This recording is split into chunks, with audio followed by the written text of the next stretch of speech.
क्या हो गया? आप नाथुराम गोडसे तक पहुंचे, आप बाबर तक जाते, मनुस्मृति तक जाते, आज तो मनुस्मृति कह दीजिए, मनुस्मृति को भी दोष दे दिए, उसमें कोई दिक्कत नहीं है। लेकिन आज की घटनाक्रम पर बोल लेंगे तो मुझे लगता है वो थोड़ा सा ज्यादा।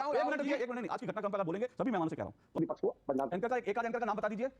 मैंने कुछ बोला ना, आप उसके नाम बता दीजिए, कुछ में से एक दो के नाम बता दीजिए एंकर्स के। बता रहे बताइए बताइए। अरे अभी आपने इतना बड़ा गंभीर बात किया, कह रहे हैं एंकर्स को पैसा दिया जा रहा है। मैं तो सिंपल से कह रहा हूं, आज मैं आपको दो टूक का मंच दे रहा हूं। सुनिए जोशी जी, आपको दो टूक का मंच दे रहा हूं, एक्सपोज कीजिए ऐसे एंकर्स को, बताइए किनको पैसे दिया जा रहा है, कौन पैसे दे रहा है बताइए।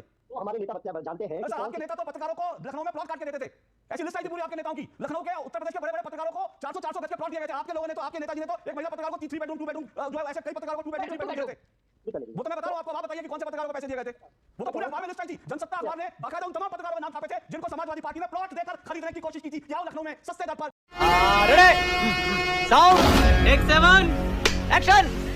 नहीं, पूरा विश्व देख रहा है कि आज किस तरीके से भारत का लोकतंत्र, हमारा लोकतंत्र का मंदिर शर्मसार हुआ। ओके नहीं, मैं आपको 10 सेकंड दूंगा, लेकिन जो एक बात जो राधिका जी ने कही वो बड़ी इंपॉर्टेंट बात है, और वो जो है वीडियो में उसके आप कह राहुल गांधी का ऐसा वीडियो उपलब्ध नहीं है जिसमें धक्का दे रहे हैं। ठीक है, अभी वो वीडियो नहीं देखा किसी ने, अभी उसको लेकर जो बयान दिए जा रहा है उसी आधार पर बात हो रही है। लेकिन एक मिनट आप करिए ना, मेरा सवाल तो ले लीजिए बाबा, राधिका जी को काउंटर कीजिए ना शौक से।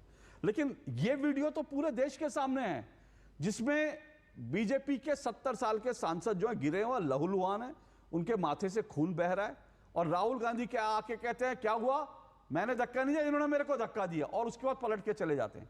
ये तो शिष्टाचार, मतलब बेसिक एक शिष्टाचार जो होता है ना, वो भी नहीं है। मतलब किसी भी सड़क चलते में इतना शिष्टाचार होता है, कोई कह देता आपने मेरी गाड़ी को ठोक दिया, वो आता है कहता भाई साहब मेरे से गलती नहीं है, आपकी भी गलती थी, चलिए कोई बात नहीं, आप ठीक है ना। लेकिन यहां तो उन्होंने उस सांसद से इतना तक नहीं पूछा कि भाई तुम ठीक हो, आप ठीक हो। शिष्टाचार की बात उदाहरण के तौर पे आपको देता हूं, सच देता हूं। जब स्वर्गीय अटल बिहारी वाजपेयी जी की तबीयत खराब थी तो सबसे पहले अगर जाने वाले थे तो राहुल जी उनके घर पे थे। सुनिए एक मिनट, नहीं वो एम्स में भर्ती थे, राहुल जी उनको देखने पहुंचे थे।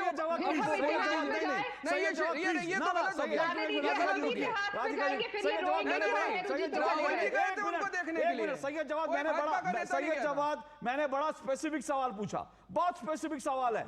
राहुल गांधी ने इसके पास गए, उसके पास गए, कोई मतलब नहीं है इन बातों का। आज मैं आज की घटना पे पूछ रहा हूं, और वो वीडियो आज का उपलब्ध है, वो आपने देखा, मैं उस पर बड़ा स्पेसिफिक सवाल पूछ रहा हूं।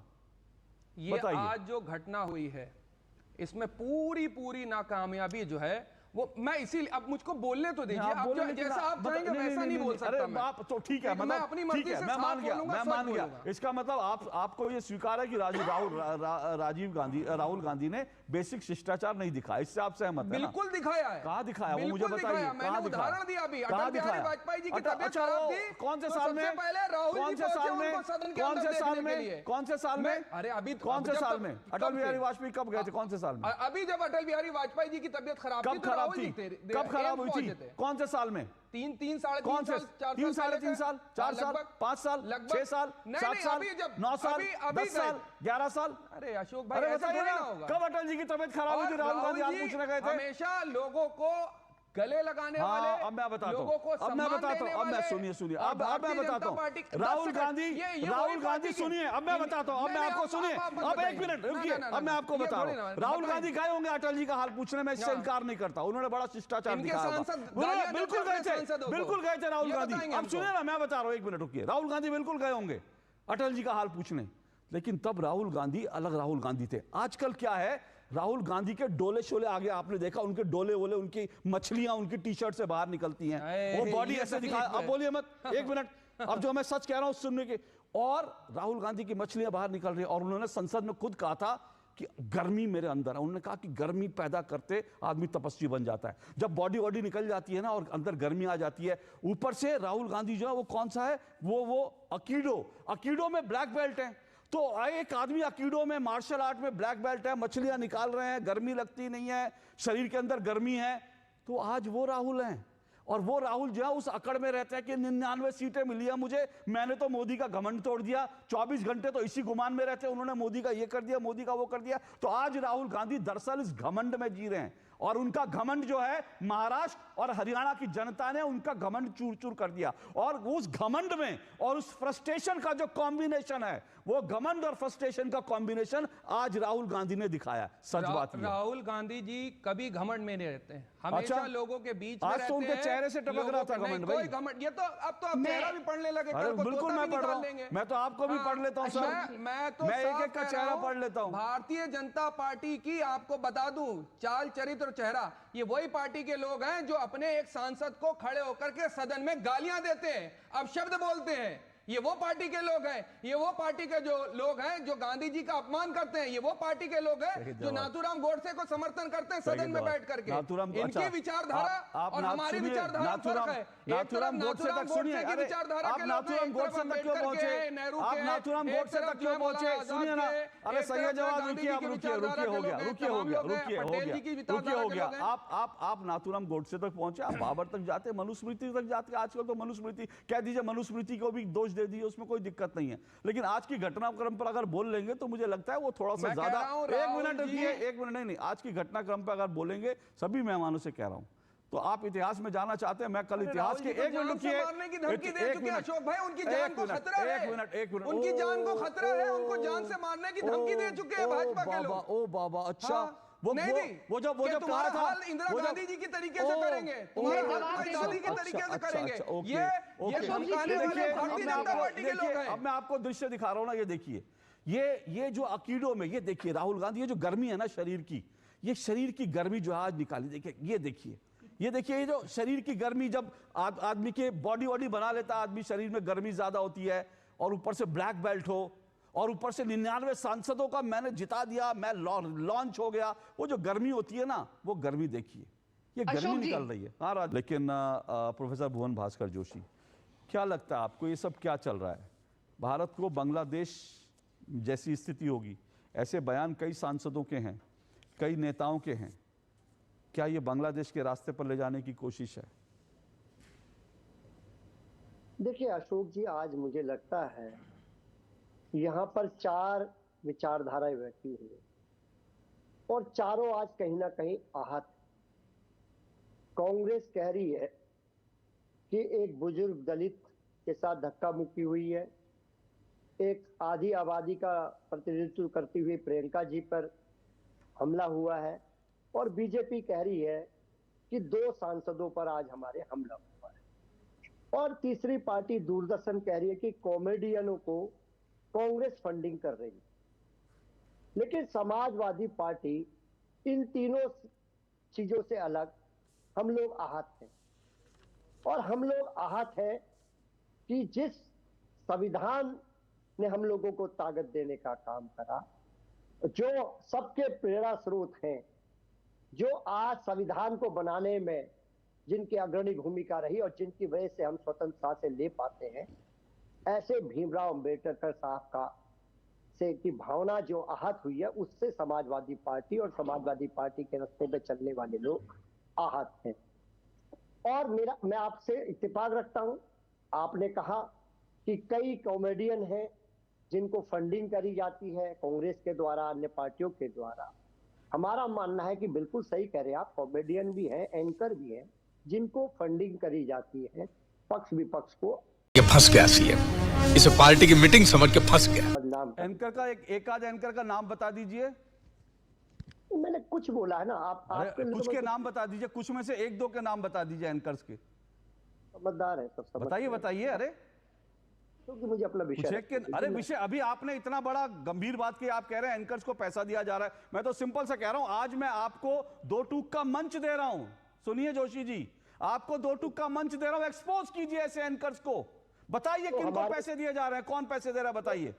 तो हमारे नेता जानते हैं। अरे सर, आपके नेता तो पत्रकारों को लखनऊ में प्लॉट काट के देते थे, ऐसी लिस्ट आई थी पूरी आपके नेताओं की। लखनऊ के, उत्तर प्रदेश के बड़े बड़े पत्रकारों को 400 गज के प्लॉट दिए गए थे। आपके लोगों ने तो, आपके नेताजी ने तो एक महिला पत्रकार को 3 बेडरूम 2 बेडरूम जो है, ऐसे कई पत्रकारों को 2 बेडरूम 3 बेडरूम दिए थे। करने दीजिए, वो तो मैं बता रहा हूं आपको। अब आप बताइए कि कौन से पत्रकारों को पैसे दिए गए थे।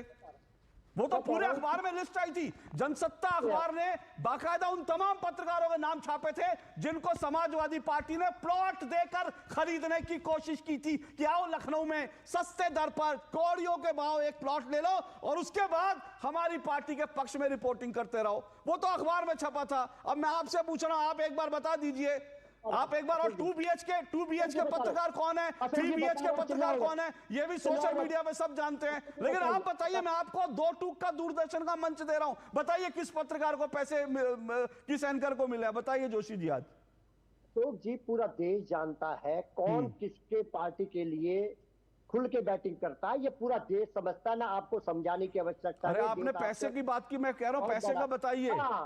किसको उसी को कह रहे हैं, बताइए, कह रहे हैं कि वो किसके लिए बैटिंग कर रहे हैं। मेरा मतलब कौन किसके लिए बैटिंग कर रहा है, कौन पत्रकार, कौन चैनल। अरे सर मैं नाम लेके बता रहा हूं, आप तो नाम लेने में डर रहे हैं, क्योंकि होता क्या है ना, होता क्या है कि आपको भी आदत है, आपको भी एंकर जिनके ऊपर आरोप लगाएंगे फिर उनको फोन करके कहेंगे मेरे को डिबेट में नहीं बुलाया बड़े दिन से, तो फिर आप नाम लेने में डर जाते हैं। आप लोगों को डर लगता है नाम लेने में, क्योंकि फिर आपको वो एंकर बुलाएगा नहीं डिबेट में, फिर आप फोन करोगे यार बड़े दिन से बुलाया नहीं, मुझे अपनी डिबेट में बुलाओ ना। तो आप लोगों के साथ दिक्कत ही है, हम तो खुला खेलते हैं, हम कहते हैं जिस पे आरोप लगाना खुल के लगाओ ना। तो जी मेरा इस पर वो नहीं है मैं किसी को फोन करूं, मुझे किसी। अरे तो फिर आप बताइए ना, नाम इतना बड़ा आरोप लगा के भाग जाएंगे क्या? ये 2 टूक है, सुनिए, ये 2 टूक है। यहाँ पे ना सीधी बात होती है, सीधी बात, यहाँ ढक छुप के नहीं होता। यहाँ पे आधा किवाड़ बंद करके आधा किवाड़ खुला रख के नहीं होता, यहाँ पूरे किवाड़ खोलिए और खुलकर बोलिए सर आपको मंच दे रहा हूं। अशोक श्रीवास्तव जैसा दिलदार एंकर नहीं मिलेगा। आज नाम ले दीजिए। वो देश समझता है कि कौन किसकी फील्डिंग करता है। अरे आप फील्डिंग छोड़िए ना, आप नाम बताइए ना। अब ये विषय पे आने, और मुझे बड़ी खुशी हुई। विषय क्या है, आप नाम बताइए जोशी जी। बड़ी खुशी हुई। सुनिए आप दिक्कत ये है ना, अब दिक्कत ये है ना, सुनिए आप दिक्कत ये है जोशी जी, सुनिए आप दिक्कत ये है कि आप लोग सुनिए जोशी जी दिक्कत ये है। हाँ जोशी जी दिक्कत क्या है ना आप लोगों के साथ, जोशी जी दिक्कत आप लोगों के साथ क्या है ना, आप लोग ऐसी आरोप लगा देते हैं। दिक्कत आपके पास कुछ फैक्ट्स नहीं होता। अब मैं आपको बताता हूं, आपने कहा, सुनिए अब मैं आपका झूठ पकड़ता हूं। अभी आपने कहा प्रियंका गांधी ने धक्का, भैया मुझे दिखा दीजिए ना, प्रियंका गांधी ने नहीं कहा प्रियंका, लेकिन जो सांसद चिट्ठी लिख रही हैं उस पर आपको तकलीफ नहीं हुई, उसका आपने नाम नहीं लिया। जिस सांसद ने कहा राहुल गांधी मेरी प्रॉक्सिमिटी में आ गए, प्रॉक्सिमिटी का मतलब आप समझते हैं, आप प्रोफेसर हैं, अगर एक महिला की प्रॉक्सिमिटी में जाकर आप उसके साथ खड़े हो जाते हैं उसके मायने क्या होते हैं आपको मालूम होना चाहिए, लेकिन वो आपने नहीं कहा। तो फिर अब मैं ये कहूं कि आप बिक गए हैं कांग्रेस के हाथों, मैंने तो नहीं कहा, लेकिन आप एंकर्स को आरोप लगाएंगे तो सर नाम ले दीजिए और मुझे कारण बता दीजिए।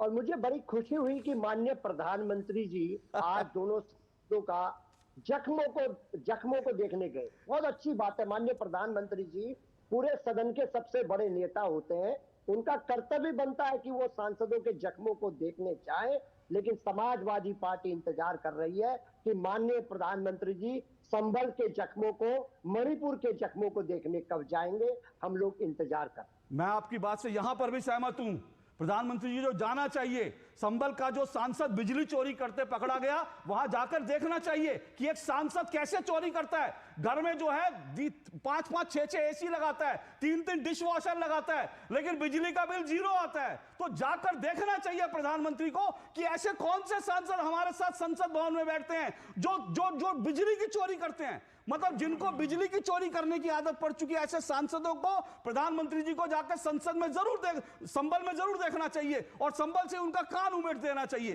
कि आपको शर्म नहीं आती, इस देश के गरीब लोगों को बिजली नहीं मिल रही है, हम लोग गरीबों को बिजली दे रहे हैं और आप माननीय सांसदों के बिजली चोरी कर रहे हैं। बताइए क्या स्तर आ गया सांसदों का। तो मैं आपकी बात से सहमत हूं, संभल तो जाना चाहिए प्रधानमंत्री जी को, और मुझे लगता है अखिलेश जी को भी संसद जाना चाहिए और अखिलेश जी को अपने सांसदों को कहना चाहिए कि भैया कैसा क्यों मेरी नाक कटा रहे हो, बिजली चोरी करके क्यों मेरी नाक कटा रहे हो। समाजवादी पार्टी का बड़े बड़े काम करती है समाजवादी पार्टी।